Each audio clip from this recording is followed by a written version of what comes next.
கர்த்தருக்கு ஸ்தோத்திரம் உண்டாவதாக. நான் இன்று உங்களோடு பகிர்ந்து கொள்ளப் போவது மறுபடியும் நீதிமொழிகள் புத்தகம்.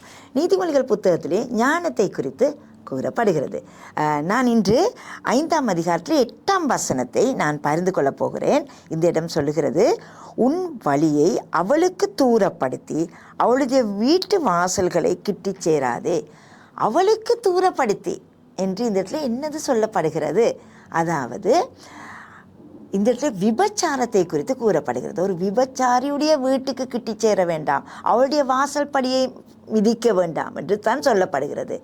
நாங்கள் இதை ஆவிக்குரிய ரீதியாக நாங்கள் தேவனுடைய ஞானத்தினாலே நாங்கள் நினைக்கும் பொழுது, அதாவது எங்களுடைய வாழ்க்கை நாங்கள் பரிசுத்தமாக வாழும் பொழுது பிசாசு ஏதாவது சோதனைகளை கொண்டு வந்து பாவத்தில் எங்களை விழத்தாட்ட முயற்சித்து கொண்டே இருப்பான்.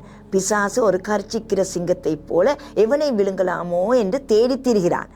நீங்கள் பெலப்பட்டு ஜெபித்து உங்களுடைய வாழ்க்கையை ஆரம்பிக்கும் பொழுது பிசாசு என்ன செய்கிறான்? ஏதாவது பிரச்சனைகள் கொண்டு வந்து உங்களை விழத்தாட்ட முயற்சிக்கின்றான். அதனால் நாங்கள் என்ன செய்ய வேண்டும்? பிசாசின் வழி இன்னதென்று அறிந்து நாங்கள் தைரியமாக நின்று பிசாசின் வழிகளை நாங்கள் முறியடிக்க வேண்டும்.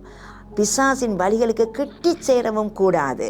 இன்று உங்களுக்கு சோதனைகள் வந்து கொண்டிருக்கிறதா? ஜெயம் கொள்ளுங்கள். தேவனால் முடியும், தேவ பயத்தால் முடியும். தேவனை கிட்டி சேரும் பொழுது பிசாசு வெட்கப்படுகிறான்.